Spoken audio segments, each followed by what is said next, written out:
We could have a Lakers-Warriors playing game. Oh, my God. Stephen Curry and Draymond Green. Ridiculous. For the 7th seed in the play-in tournament. That's a distinct possibility, Chris.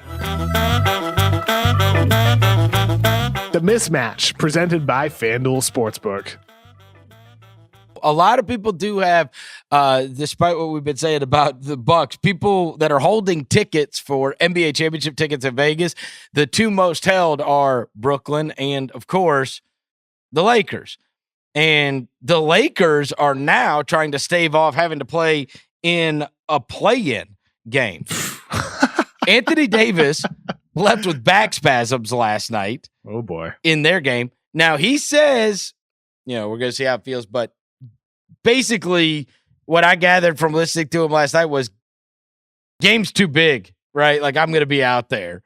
Now, who knows if that is the most prudent thing to do, but unbelievably, that the Portland game is a massive game. I mean, massive game, because not only do they need to get on the right track, not only do they need to try to keep themselves out of a play-in scenario, this is, I believe, the tiebreaker between these two. And so whoever wins this way, there's a real chance that those teams could end up tied record-wise. And now all of a sudden, this game matters greatly in terms of who gets a higher seed, and in the positions that they're in, who would be in the play-in. They're 1-1 right now for what it's worth. Lakers versus Blazers, 1-1. So this is it. Tiebreaker, yeah. Mm-hmm. So it doesn't matter if Anthony Davis's back is hurt or not. He's got to get out. He said he's got to get out there, and it's scary, right? The guy was coming back from leg stuff. I mean, I guess this is the downfall to having these insanely meaningful games. Well, right? It's like if the guy has to play hurt just so he doesn't get the damn 7 seed. Well, we could have a Lakers-Warriors playing game. Oh, my God.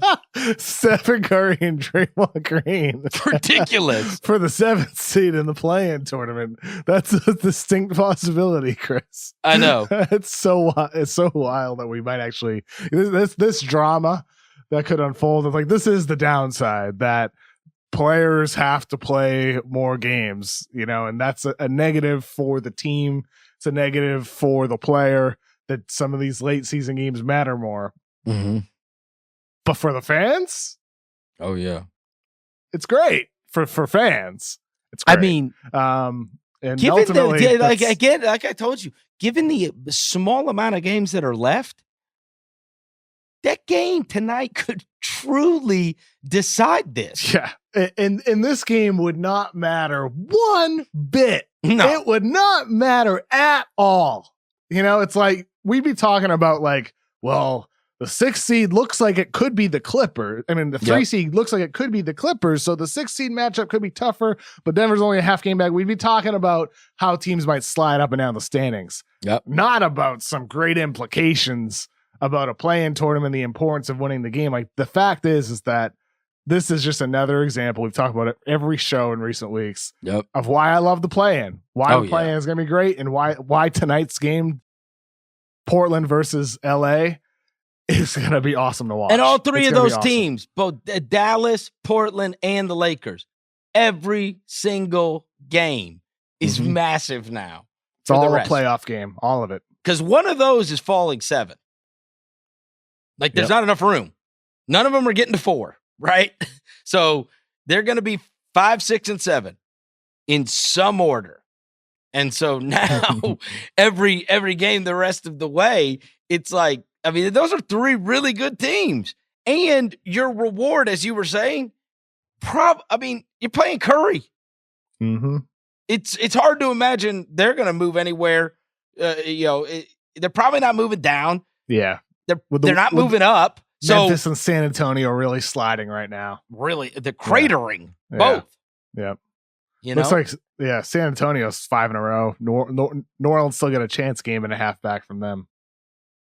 Right. And so I get it could move to where somebody else is 9-10, but the Warriors are probably going to be 8, and that's going to be who you have to play.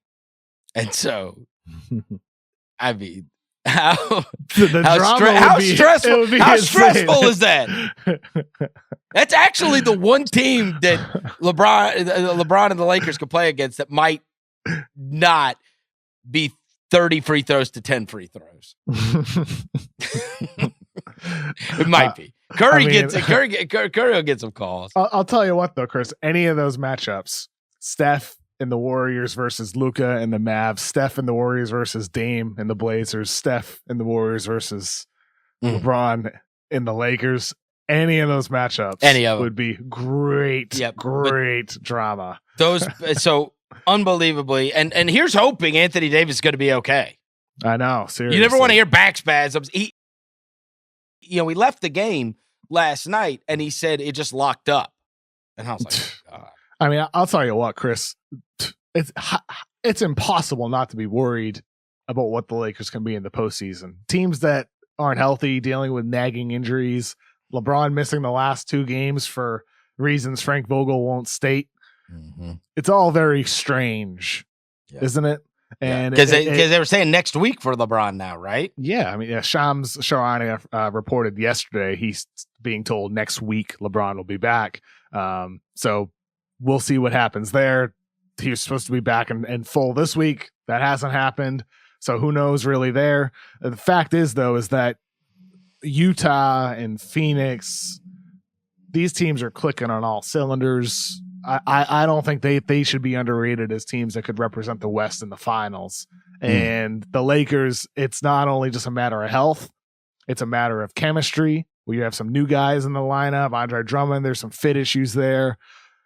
Getting LeBron and AD back isn't just a cure all of a sudden when you're going to have a tough matchup right out of the gate with a potential play-in and then a really tough first-round series right off the bat against a team that's rolling. And they need Schroeder and hopefully healthy Schroeder back too.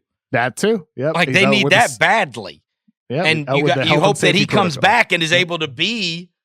Who knows? It's all manner of effects on guys. It's really hard, especially this late in the year. Out 10 to 14 days because of the health and safety protocols. Then you got to come back and get right back in basketball shape with days to go. Right before the postseason. It's just really hard to do. And you need to be outstanding. You know what I mean? Rondo was for them a year ago. Kuzma's better this year. Yeah, so much better. Great defensively. Than last year. But again, you're going to have somebody. And Schroeder's been very, very good for them throughout this year. And so it'll be fascinating to see how he's able to come back and how well he's able to play.